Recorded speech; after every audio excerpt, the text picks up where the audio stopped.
Hello नमस्कार दोस्तों, welcome to my YouTube channel exam अध्ययन। अभी हम संपादकीय जो पढ़ रहे हैं एडिटोरियल्स। आज का जो दैनिक भास्कर का एडिटोरियल है, आधा सच दिखाते आंकड़े समाज के हित में नहीं है। ये संपादकीय है। आंकड़ों के हिसाब से गरीब की थाली पिछले माह के मुकाबले सस्ती हुई है, जबकि पिछले वर्ष के इसी माह के मुकाबले काफी महंगी हुई है।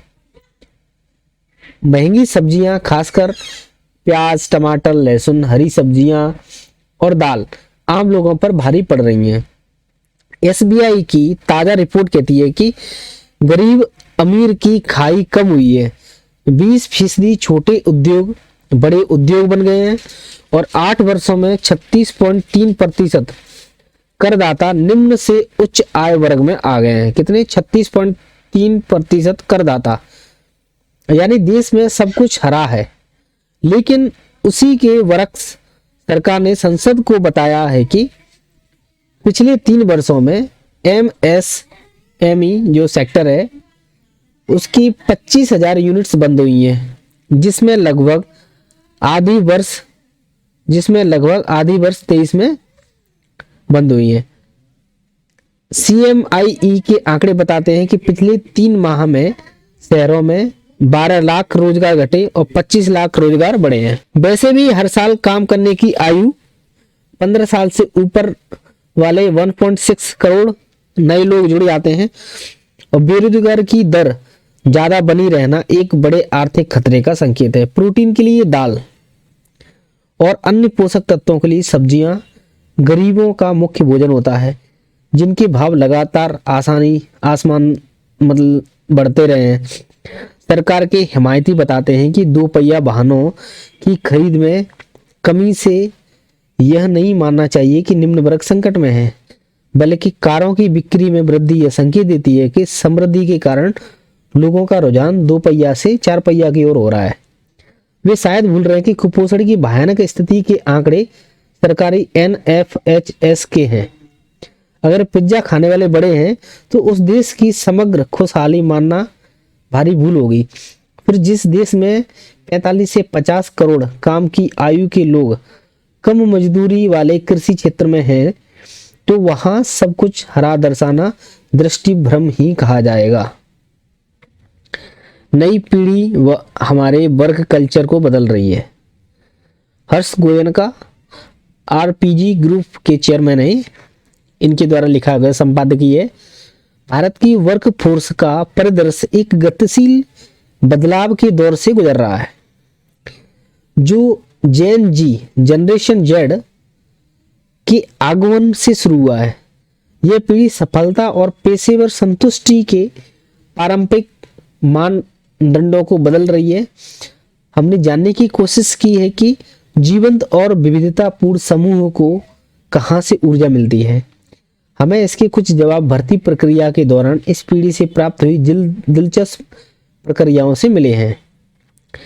जैन जी के जो जनरेशन जेड है कि जैन जी के जीवन और काम के प्रति नजरियों ने एक सामान्य और सफल जीवन की हमारी पारंपरिक धारणाओं को चुनौती दी है। हम समझते थे कि पढ़ाई करना, स्थायी नौकरी करना, पाना, घर खरीदना, परिवार की देखभाल करना, कॉर्पोरेट क्षेत्र में आगे बढ़ना आदि ही सफल जीवन की परिभाषा है। लेकिन यह पीढ़ी नॉन कन्फर्मिस्ट है। वह पुरानी परिपाटियों का विरोध करती है। 18 से 24 आयु वर्ग के और 1997 से 2012 के बीच जन्मे इन युवा स्नातकों के ताजा दृष्टिकोण ने हमें गहराई से सोचने के लिए विवश कर दिया है। इस बदलाव से प्रोत्साहित होकर RPG ग्रुप ने भारत के 13 प्रमुख शहरों में 4000 से अधिक जैन जी की युवाओं के साथ बात करके एक अभूतपूर्व राष्ट्रव्यापी सर्वेक्षण शुरू किया। यह सर्वेक्षण इस समझ के साथ किया गया था कि ये युवा न केवल हमारी कंपनी बल्कि देश का भी भविष्य है। और इस सर्वेक्षण के दौरान हमने उनकी आकांक्षाओं, आशाओं और चिंताओं को समझने की कोशिश की है। हमारा शोध इस एक मुख्य प्रश्न पर केंद्रित था कि टेक्नोलॉजी और ग्लोबल कनेक्टिविटी से संचालित होने वाली दुनिया में हम एक ऐसे भविष्य को आकार दे सकते हैं जो जैन जी की अनूठी आकांक्षाओं को पूरा करता है। हमारा शोध जेन जी की दुनिया के कई व्यावहारिक पहलुओं का पर प्रकाश डालता है। यह पीढ़ी जो कभी भी इंटरनेट से जो दुनिया में भी नहीं रही थी, वास्तविक और आभासी दुनिया के बीच सहजता से आवाजाही करने में सक्षम है। उनका जीवन टेक्नोलॉजी और सोशल मीडिया के साथ जुड़ा हुआ है, जो उन्हें ऐसी ग्लोबल कनेक्टिविटी प्रदान करता है जिसका पिछला पीढ़ियों में अभाव था। सर्वेक्षण में यह भी आया कि ज़्यादातर इलेक्ट्रॉनिक्स उपकरणों, डिजिटल किताबों और कपड़ों की ऑनलाइन खरीदारी करते हैं। भारत की जेन जी पीढ़ी उदारीकरण, पश्चिमीकरण और डिजिटलीकरण के साथ बढ़ी हुई है। कोविड-19 महामारी और जलवायु परिवर्तन और हमारे ग्रह पर उनके प्रभाव का उन पर असर पड़ा है। इससे विकल्पों की बहुतायत और तुरंत संतुष्टि की संस्कृति को बढ़ावा मिला है। लेकिन तेजी से विकसित हो रही टेक्नोलॉजी और बढ़ते मानवीय और सामाजिक आर्थिक संकटों के इस युग में उनके पास मार्गदर्शक सिद्धांतों का अभाव है। इसके विपरीत पुरानी पीढ़ी तुलनात्मक रूप से यथास्थितिवादी, तकनीकी रूप से अकुशल और जोखिम लेने से बचने वाली मानसिकता की है। जेन जी जातीय रूप से सर्वाधिक विविधतापूर्ण पीढ़ी के रूप में उभरी है। वह भारत की विभिन्न संस्कृतियों के सच्चे मिश्रण का प्रतिनिधित्व करती है। इस विविधता ने सामाजिक विषमता और सामाजिक न्याय, पर्यावरण सक्रियता और समावेश के बारे में जागरूकता को बढ़ाया है। युवाओं को अमूमन आत्ममुग्ध समझा जाता है, लेकिन इसके विपरीत हमारे निष्कर्ष बताते हैं कि जेन जी के ये नौजवान गहरी सहानुभूति की भावना रखते हैं, सस्टेनेबल कार्यों पर जोर देते हुए वैश्विक समस्याओं का साझा समाधान करने के लिए प्रतिबद्ध हैं। उनका दृष्टिकोण एक जागरूक समाज का निर्माण करने का है जो पृथ्वी को बचाए रखने में अपना योगदान दे। वे संघर्षों को सुलझाने के लिए बातचीत के महत्व, व्यक्तिगत अभिव्यक्ति का सम्मान और विभिन्न दृष्टिकोण को स्वीकार करने में भी विश्वास करते हैं। दिलचस्प बात यह है कि वे खुशी को सिर्फ एक भावना ही नहीं बल्कि कौशल के रूप में देखते हैं जिसे विकसित किया जा सकता है। एआई संचालित जॉब मार्केट, पर्यावरणीय संकट जैसे चुनौतियों का सामना करने के कारण तनाव के प्रति जेन जी का दृष्टिकोण पिछली पीढ़ियों से बहुत अलग है। वे वर्क लाइफ बैलेंस को महत्व देते हैं। वे कठोर प्रतिस्पर्धा के विषाक्त वातावरण से बचते हुए वित्तीय सफलता की सीढ़ी पर तेजी से चलने को महसूस करते हैं। कार्यस्थलों में जेन जी ऐसे वातावरण की तलाश करते हैं जो उनके मूल्यों के अनुरूप हो। वे उन कंपनियों के लिए काम करने के लिए अधिक इच्छुक हैं जो मानसिक स्वास्थ्य सहायता प्रदान करती हैं। यह उल्लेखनीय है कि हमारे सर्वेक्षण में 61% उत्तरदाताओं ने कहा है कि वे समानता, सहयोग, कम्युनिकेशन और इंक्लूसिवनेस को महत्व देने वाली कार्य संस्कृति के लिए कम वेतन पर भी काम करने को मंजूर होंगे। यह पीढ़ी अचल संपत्ति खरीदने के बजाय यात्राएं, कला और जीवन के अनुभवों को अधिक प्राथमिकता देकर सफलता को नए सिरे से प्रभावित कर रही है। वे निरंतर सीखने के प्रति अपनी प्रतिबद्धता पर जोर देते हैं और यदि पारंपरिक नौकरी उनके मूल्यों के साथ टकराती है तो वे इसे छोड़ने के लिए भी तैयार होते हैं। इस सर्वेक्षण के नतीजे ने जेन जी के साथ संवाद करने के लिए हमें एक नया फ्रेमवर्क मुहैया कराया है। आगे दैनिक जागरण का संपादकीय है आत्मघाती राह पर बढ़ता मालदीव। जैसे मालदीव के बारे में 1-2 दिन से अपन जो संपादकीय पढ़ रहे हैं, अभी हर्ष वी पंत के द्वारा लिखा गया है। ये संपादकीय लेखक ऑब्जर्वर रिसर्च फाउंडेशन में उपाध्यक्ष हैं। इंटरनेट मीडिया के इस दौर में कूटनीति के समक्ष नई चुनौतियां उत्पन्न हो गई हैं। अक्सर इंटरनेट मीडिया के कोलाहल में वास्तविक मुद्दे दम तोड़ देते हैं, तो कभी कभार यह उन मुद्दों को त्वरित गति से आगे बढ़ाने का माध्यम बनकर उभरता है जिन पर विमर्श आरंभ होने में शायद कई बार कुछ अधिक समय लग जाता है। भारत और मालदीव के बीच हालिया विवाद ऐसा है कि एक उदाहरण रहा है जहां मालदीव सरकार के कुछ मंत्रियों की अनावश्यक टिप्पणियों से द्विपक्षीय संबंधों में तनाव बढ़ गया है। यह प्रकरण इसका साक्षात प्रमाण है। तो एक समय बेहद करीबी रहे पड़ोसियों में दुराव कैसे बढ़ता है। मालदीव की नई सरकार में कुछ मंत्रियों की गैर जिम्मेदार बयानबाजी ने नई दिल्ली और माले के बीच टकराव को जाहिर करने के साथ खुद मालदीव के भीतर विभाजन को उजागर करने का काम किया है। यह पूरा मामला नव वर्ष के अवसर पर प्रधानमंत्री मोदी के लक्षद्वीप दौरे से आरंभ हुआ है। प्रधानमंत्री वहां Cochin, Lakshadweep, island submarine optical fibre communication परियोजना के उद्घाटन के सिलसिले में गए थे, लेकिन उन्होंने स्नॉर्कलिंग और अन्य गतिविधियों के लिए कुछ समय निकाला। लक्षद्वीप के नैसर्गिक सौंदर्य से अभिभूत प्रधानमंत्री ने आह्वान किया कि रोमांचक पर्यटन को पसंद करने वालों की सूची में लक्षद्वीप अवश्य होना चाहिए। उन्होंने किसी प्रतिस्पर्धी पर्यटन केंद्र का उल्लेख तक नहीं किया, लेकिन मालदीव के कुछ नेताओं ने इसे अपने पर्यटन उद्योग को चुनौती के रूप में देखा।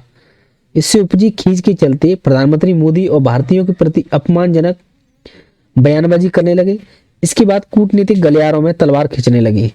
फिर तो इंटरनेट मीडिया पर अपने अपने क्षेत्रों की दिग्गज हस्तियों की प्रतिक्रियाओं का सैलाब आ गया। आम लोग भी इससे पीछे नहीं रहे। इस कवायद में मालदीव का बहिष्कार और लक्षद्वीप की प्रोत्साहन की मुहिम अपने चरम पर पहुंचती दिखी। प्रधानमंत्री मोदी के हालिया लक्षद्वीप दौरे को मालदीव के एक वर्ग ने इसी दृष्टि से देखा कि भारतीय प्रधानमंत्री उसे उनके देश के विकल्प रूप में प्रस्तुत कर रहे हैं। इसकी प्रतिक्रिया में मालदीव के युवा सशक्तिकरण, सूचना एवं कला मंत्रालय के उप मंत्री के एक बयान के बाद में भारत में बाइकॉट मालदीव हैशटैग चलने लगा। मालदीव से आ रही प्रतिक्रियाओं के विरोध स्वरूप भारतीय पर्यटक अपने मालदीव दौरे को रद्द करने के साथ वहां न जाने की अपील करने लगे। कूटनीतिक स्तर पर भी अधिकारियों से जवाब तलब आने लगे। मामला तूल पकड़ते देखकर राष्ट्रपति मोहम्मद मुइज्जू की सरकार ने मंत्रियों पर कार्रवाई की। मालदीव सरकार को आधिकारिक बयान जारी करके यह कहना पड़ा कि कुछ विदेशी नेताओं और गणमान्य व्यक्तियों के विरुद्ध टिप्पणियां इन मंत्रियों की निजी राय है और उनका मालदीव सरकार के विचार से कोई सरोकार नहीं है। पिछले राष्ट्रपति इब्राहिम सोलेह के दौर में मालदीव के साथ भारत के संबंध अत्यंत मधुर रहे, लेकिन मोहम्मद मुइज्जू के कमान संभालने के बाद से ही द्विपक्षीय रिश्ते रसातल में जा रहे हैं। उनका चुनाव प्रचार अभियान ही भारत विरोध पर केंद्रित था। उन्होंने बाकायदा इंडिया आउट नारा दिया। उन्होंने आरोप लगाया था कि भारत ने पिछली एमडीपी सरकार के साथ मिलकर मालदीव की संप्रभुता का उल्लंघन किया है। सत्ता संभालने के बाद उन्होंने भारतीय सैनिकों को तत्काल मालदीव छोड़ने के लिए कह दिया, जबकि उनकी संख्या मुश्किल से 75 है। राष्ट्रपति बनने के लिए उन्होंने पहले विदेशी दौरे के लिए तुर्की को चुना और इस समय भी चीन के दौरे पर है, जबकि मालदीव में भी यही परंपरा रही है कि सरकार बनने के बाद राष्ट्र अध्यक्ष पहले विदेशी दौर पर भारत आते थे। दिसंबर में आयोजित कोलंबो सिक्योरिटी कॉन्क्लेव में भी मालदीव अनुपस्थित रहा था। हाल ही में मुइज्जू सरकार ने फैसला किया कि मालदीव भारत के साथ उस समझौता का नवीनीकरण नहीं करेगा जो भारत को मालदीव के क्षेत्र में हाइड्रोग्राफिक सर्वे करने की गुंजाइश प्रदान करता है। यह भारत को दूरी बढ़ाने का साफ संकेत था। हालिया टकराव ने पारंपरिक रूप से करीबी रहे मालदीव और भारत के बीच मतभेदों की खाई को और चौड़ा करने का काम किया है। दक्षिण एशियाई एवं हिंद महासागर देशों को भारत और चीन जैसे क्षेत्रीय दिग्गजों के साथ अपने संबंधों में संतुलन साधना होगा। मुइज्जू के शासन में मालदीव संतुलन की इस राह से भटक रहा है। संतुलन की बजाय वह तो टकराव को और बढ़ाने पर आमदा है। इससे स्थितियां खराब होंगी, न केवल सरकारों बल्कि दोनों देशों के बीच इससे संबंध प्रभावित होने की आशंका बढ़ेगी। इससे दीर्घकाल के परिणाम देखने को मिलेंगे। इससे मालदीव की मुश्किलें ज्यादा बढ़ेंगी। तमाम अंतर विरोधी के बावजूद वह भारत को एक मूल्यवान सहयोग ही समझा गया है, क्योंकि माले की मुश्किल सामुद्रिक निगरानी और अपेक्षित क्षमताओं के लिहाज से भारत बहुत जरूरी है। यही कारण है कि जिन अब्दुल्ला यामीन की सरकार के दौरान माले का बीजिंग की ओर झुकाव बढ़ा और भारत के साथ संबंधों की छिटपुट दरारें बढ़ती रही। उनके दौरे में भी भारत के साथ मालदीव का सामरिक सहयोग निरंतर कायम रहा था। भारत अभी भी मालदीव का सबसे बड़ा व्यापारिक साझेदार होने के साथ ही उसे सबसे अधिक वित्तीय अनुदान प्रदान करता है। पर्यटन मालदीव की अर्थव्यवस्था की रीढ़ है। और वहाँ सबसे अधिक पर्यटन भारत से ही जाते हैं। ऐसे में यह निष्कर्ष निकालना बहुत कठिन नहीं है कि भारत को भड़काना केवल मालदीव की कठिनाई या बढ़ाने का ही काम करेगा। इसलिए उसे ऐसा कोई कतई काम नहीं करना चाहिए। जहाँ तक नई दिल्ली के दृष्टिकोण की बात है तो हिंद महासागर में अपनी महत्वपूर्ण भौगोलिक स्थिति के चलते मालदीव उसका एक अहम साझेदार है। वही माले के लिए भारत आर्थिक एवं सामरिक कवच प्रदान करने वाला मूल्यवान पड़ोसी है। ऐसे में यह आवश्यक हो जाता है कि परस्पर संवेदनशीलता का परिचय देते हुए अपने हितों को पोषित करने पर ध्यान दिया जाए। पहाड़ की परिस्थिति नेक्स्ट संपादकीय है। पहाड़ मैदानों के मौसम का मिजाज साधने में मदद करते हैं। बादलों के बरसने, हवाओं में नमी भरने और नदियों को सदा नीरा बनाए रखने में पहाड़ों का बड़ा योगदान होता है। उनकी हरियाली सैलानियों का मन तो मोहती ही है। अनेक औषधियां वनस्पति भी सहेजती हैं। मैदानी भागों की कृषि काफी कुछ पहाड़ों से पोषण पाती है, मगर जलवायु परिवर्तन के चलते अब पहाड़ खुद बंजर होने की तरफ बढ़ चले हैं। उत्तराखंड में जीवी पंत कृषि एवं प्रौद्योगिकी विश्वविद्यालय की एक शोध से पता चला है कि इस वर्ष पिछले 40 वर्षों की तुलना में वर्षा स्तर में उल्लेखनीय कमी दर्ज हुई है। न्यूनतम तापमान में चिंताजनक वृद्धि देखी गई है। इसके चलते तराई क्षेत्रों में फसलों के समय से पहले पकने और उत्पादन में कमी आने की आशंका गहरी हो गई है। शोध में वर्षा के स्तर, धूप की अवधि और बाष्पीकरण की दर पहले की तुलना में घट गई है। इन स्थितियों में फिलहाल सुधार की कोई गुंजाइश नजर नहीं आ रही है। इस तरह इस वर्ष जम्मू कश्मीर और हिमाचल प्रदेश के पहाड़ों पर अभी तक बर्फ नहीं गिरी है। कश्मीर के जिस गुलमर्ग इलाके में इस समय बर्फ की मोटी चादर पसरी होती थी, वहां सूखा पसरा है। यही हाल हिमाचल के पहाड़ों का है। पहाड़ों पर इस पारिस्थितिकी असंतुलन के पीछे अल नीनो प्रभाव बड़ा कारण माना जा रहा है। मौसम में शुष्कता होने की वजह से पहाड़ों पर सूखी ठंड पड़ रही है। इससे पहाड़ी इलाकों में पहुंचे सैलानियों में तो निराशा नजर आ रही है। कृषि उत्पादन में कमी को लेकर चिंता गहराने लगी है। दरअसल धूप के घंटों और बाष्पीकरण में कमी के चलते पहाड़ी इलाकों में बादल नहीं बन पा रहे हैं, जिससे वहां वर्षा कम हुई है। माकूल वर्षा न होने से बर्फ भी नहीं पड़ रही है, और बर्फ कम पड़ेगी तो प्राकृतिक जल स्रोतों का जल स्तर भी घटेगा। पहले ही कई पहाड़ों की झीलों, जलकुंडों आदि में जल स्तर घटने के तथ्य सामने आ चुके हैं। ताजा अध्ययनों से यह स्थिति और चिंता बढ़ा सकती है। पहाड़ों पर बिगड़ते पारिस्थितिकी असंतुलन, अतार्किक ढंग से चला जा रहे वार्षिक विकास कार्यों के कारण भंगुर पहाड़ों पर अनेक भयावह नतीजे देखे जा चुके हैं। उनसे पार पाना बड़ी चुनौती है। अब उन पर बढ़ता बंजरपन नए संकट झेलने को मजबूर कर सकता है। बढ़ते तापमान और सर्दी की अवधि में निरंतर संकुचन से गेहूं और कई दलहनी फसलों के उत्पादन में हर वर्ष कुछ कमी दर्ज हो रही है।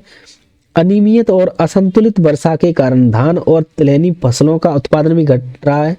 ऐसे में पहाड़ों के मौसम का बिगड़ता मिजाज मैदानी इलाकों की मुश्किलें और बढ़ाएगा।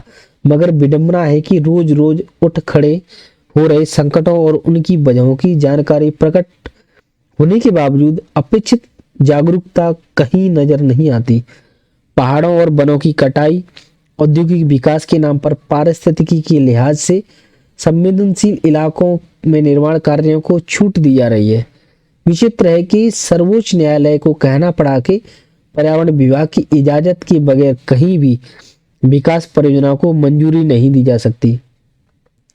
पर्यटन को प्रोत्साहित करने के लिए हिमाचल प्रदेश और उत्तराखंड के पहाड़ों को जिस प्रकार घायल कर दिया गया है, कचरा निष्पादन की चुनौतियां पैदा कर दी गई है, उसे भी रोकने के प्रयास नजर नहीं आते। ऐसे में संकटों का सामना कैसे किया जा सकता है? राष्ट्रीय सहारा का ये संपादकीय यह हिमाकत है। वही मालदीव भारत के रिश्ते के से संबंधित है। मालदीव के साथ भारत के दशकीय मधुर संबंधों में यह कटुता का दौर है। दुखद यह है कि अब घोर निजता पर उतर आया है। मालदीव के 3 मंत्रियों के भारत के प्रति विरोध जताने में आपा खो बैठने और हमारे प्रधानमंत्री नरेंद्र मोदी के प्रति अपमानजनक शब्दों का इस्तेमाल करने से यही जाहिर होता है कि यह सरासर हिमाकत है, जो लोकतांत्रिक देशों के नेताओं के शिष्टशालीन राजनीतिक व्यवहारों के मुताबिक नहीं है और न विश्व राजन के मानक के अनुरूप ही है। इसलिए भारत के संपूर्ण क्षेत्र लक्षद्वीप को पर्यटन के घरेलू वैश्विक मानचित्रों पर विकसित करने के विचार से वहां के दौर पर थे। इसके लिए उन्हें मालदीव से इजाजत की जरूरत नहीं थी। इसमें उकसावे जैसी कोई बात ही नहीं थी। अलबत्ता उनकी अस्वीकार्य भाषा में उनका भारत के खौफ जरूर जाहिर हुआ। इन मंत्रियों को लगा कि अब तक गुप्त नगीना रहे 36 नयन विराम प्रायद्वीपों वाले लक्षद्वीप विकसित हो गया है, जो न केवल भारतीय बल्कि वैश्विक पर्यटनों का रुख भी उधर हो जाएगा। इस तरह मालदीव के पर्यटन राजस्व की अपूर्णीय क्षति होगी। यह डर अकारण नहीं है। अभी भी विरोध स्वरूप बॉलीवुड के नियमित सैलानी समेत तमाम लोगों ने मालदीव के अपने ट्रिप कैंसिल करा दिए हैं। मालदीव में सबसे बड़ी तादाद भारतीय पर्यटकों की है और राजस्व में भी सबसे बड़ा योगदान 11% भारत का ही है और वैसे टोटल उनका 28% जो जीडीपी में योगदान पर्यटन का रहता है। किसमें? मालदीव के जीडीपी में। तो लक्षद्वीप को अगर मालदीव की तरह विकसित किया जाएगा तो जिसकी प्रचुर संभावनाएं तो है और वह सूरत भी बदल सकती है। तो अभी तो लक्षद्वीप का पर्यटन राजस्व महज 65-66 करोड़ रुपए सालाना है। इसी भावी खतरे ने मालदीवी मंत्रियों को परेशान कर दिया हुआ। हालांकि राष्ट्रपति की स्पष्टीकरण देना पड़ा कि इनकी टिप्पणियां मालदीव के अधिकृत विचार नहीं है, लेकिन यह कदम देर से और पूर्व राष्ट्रपति के हस्तक्षेप के बाद ही उठाया गया, इसलिए कि मालदीव में चीन समर्थक राष्ट्रपति मुइज्जू ने सत्ता में आते ही 75 भारतीय सैनिकों जो भारत के लिए वैमानिक उपहारों के रखरखाव में लगे थे को बुलाने की मांग पर छिटकने का संकेत दे दिया था। ताजा प्रसंग उसका विस्तार है। फिलहाल वे भारत पहले आने की परंपरा में तब्दीली करते हुए चीन चले गए, जहां कई दूरगामी समझौते होने हैं। चीनी इस संबंधों में नए ऐतिहासिक प्रारंभिक बिंदु पर होना है मानता है, पर भारत से उसका पूरा कटाव संभव नहीं होगा। संघीय तंत्र पर प्रहार डॉक्टर सचिंद्र मोहन के द्वारा लिखा हुआ ये संपादकीय है। केंद्र और पश्चिमी बंगाल सरकार के संबंध वर्तमान दौर से सबसे निचले स्तर पर हैं। हाल में पश्चिम बंगाल के 24 परगना जिले के राशन घोटालों की जांच करने पहुंची ईडी की टीम पर हमला इसका ताजा उदाहरण है। मामला कोरोना महामारी के दौरान आम लोगों में बांटे जाने वाले राशन से संबंधित है। सरकार के बड़े मंत्री और उनके करीबी लोगों पर इस राशन को बाजार में बेचने का आरोप है।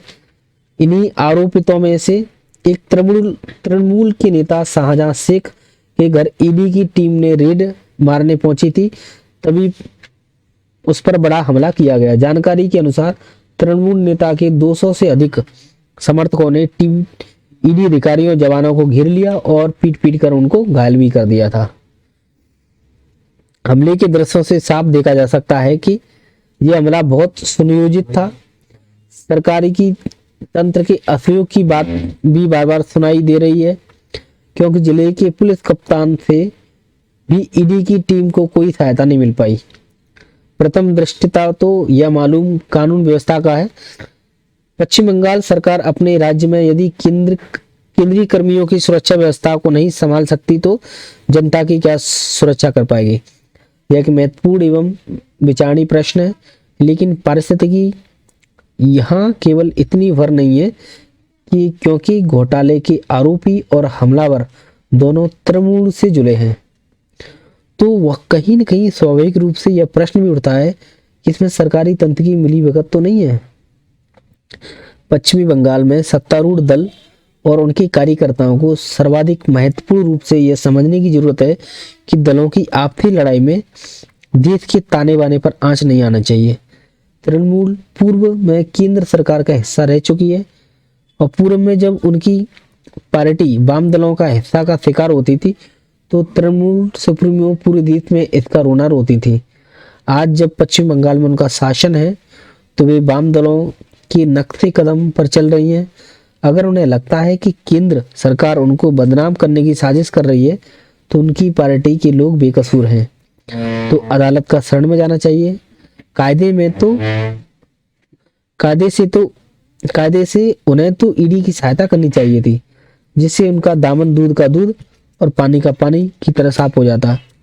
पर ऐसा कुछ भी नहीं हो सका है। जो हुआ है किसी भी संघीय ढांचे वाले देश के भविष्य के लिए गहन चिंता का विषय है। इस तरह की हिंसात्मक घटनाएं यह भी इंगित करती हैं कि तृणमूल की पकड़ अपने गृह राज्य में कमजोर होती जा रही है। पिछले लोकसभा चुनाव में भाजपा ने तृणमूल को कड़ी टक्कर दी थी। इसकी प्रतिक्रिया में यदि तृणमूल ऐसी हिंसात्मक घटनाओं का प्रश्रय देगी तो बिना कारण नहीं तृणमूल सरकार कमजोर होती चली जाएगी और उसी अनुपात में भाजपा राज्य में मजबूत बढ़त पर होगी। विपक्षी गठबंधन इंडिया के आधार पर दल कांग्रेस ने भी राज्य में कानूनी व्यवस्था को ध्वस्त करने का दावा किया है। इस पूरे प्रकरण में रोहिंग्या का भी बहुत महत्वपूर्ण दृष्टिकोण सामने आया है। सीमा पार कर भारत में बड़ी संख्या में बसे रोहिंग्या का मामला किसी से छिपा नहीं। केंद्रीय गृह मंत्रालय ने कहा था कि गैर कानूनी तौर पर रह रहे रोहिंग्या देश से बाहर निकल जाएंगे, क्योंकि देश में अलग अलग जगहों पर रह रहे रोहिंग्या अब समस्या बनते जा रहे हैं। शाहजहां शेख को बचाने के लिए भीड़ द्वारा किए गए हमले में रोहिंग्या भी शामिल हो सकते हैं, इससे इनकार नहीं किया जा सकता है। क्या तृणमूल का केंद्र सरकार का विरोध इस हद तक बढ़ जाएगा कि उससे राष्ट्रीय सुरक्षा का भी खतरा उत्पन्न हो, किसी राज्य में अपना कार्य नहीं कर पाए? इससे बुरी स्थिति क्या हो सकती है? इस पूरे प्रकरण में सर्वाधिक निराशाजनक प्रतिक्रिया बंगाल पुलिस की रही। उसने ईडी कर्मियों के खिलाफ प्राथमिकी तक दर्ज कर लिया है। यह भी बिना सरकारी सहायता के संभव नहीं लगता है। एक और जहां देश में पिछले कुछ वर्षों से केंद्रीय एजेंसियों के प्रति नकारात्मक माहौल बनाए जाने की मुहिम जारी है, तो वहीं कांग्रेस शासित कुछ राज्यों ने सीबीआई से जांच की अनुमति को वापस ले लिया है। इसका तात्पर्य है कि अब वहां सीबीआई स्वतंत्र रूप से जांच नहीं कर पाएगी। इस प्रकार के हमलों ने अन्य एजेंसियों के हौसलों को तोड़ने में कोई कसर नहीं छोड़ी है। विपक्ष आखिर देश में किस प्रकार का माहौल बनाना चाहता है? क्या वह चाहता है कि कोई अपराध करके देश के किसी हिस्से में बेखौफ घूमता रहे, न्याय प्रणाली केवल उसे असहाय होकर देखती रहे? विपक्ष हमेशा से आरोप लगाता रहा कि राजनीतिक विरोध में उसके नेताओं को फंसाया जा रहा है। ऐसी स्थिति में विपक्ष सरकारों को अदालतों का सहारा लेना चाहिए, ना कि संविधान की भावना के खिलाफ जाकर केंद्रीय एजेंसियों के विरुद्ध उल्टी कार्रवाई करनी चाहिए। भारत दुनिया का सबसे बड़ा लोकतंत्र है। यहाँ पक्ष विपक्ष दोनों की जनता की अदालत में अपना पक्ष रखने का भरपूर मौका मिलता है। भारतीय मतदाता भी परिपक्व है। सही या गलत के आधार पर वह सभी को मौका देता रहता है। अगर विपक्ष को लगता है कि केंद्र कुछ गलत कर रहा है तो उसे जनता के बीच जाकर अपनी बात रखनी चाहिए, लेकिन इस प्रकार की संघीय ढांचों के विरोधी कृत्यों से स्वयं की स्थिति को संदिग्ध बना देना किसी भी प्रकार से उचित नहीं है। देश एक और आसन्न लोकसभा चुनावों के मुहाने पर खड़ा है, तो वहीं देश का मतदाता भी माहौल देखकर अपना मन बनाने में लगा हुआ है। विपक्ष की इस प्रकार की गतिविधियों से निश्चित रूप से उसका नुकसान होगा। देश का मानस अब भारत को विश्व का नेतृत्व करते हुए देखना चाहता है और एक ऐसे देश का निर्माण करना चाहता है जहां भय, भूख, हिंसा और नफरत की कोई जगह न हो। बंगाल में घटी इस घटना ने भारतीय जनमानस की इस भावना के विरोध में कार्य किया है, जो किसी भी स्वस्थ लोकतंत्र के लिए उचित नहीं है। ढाका में फिर शेख हसीना जो कल संडे को चुनाव हुए उससे संबंधित रहेगा।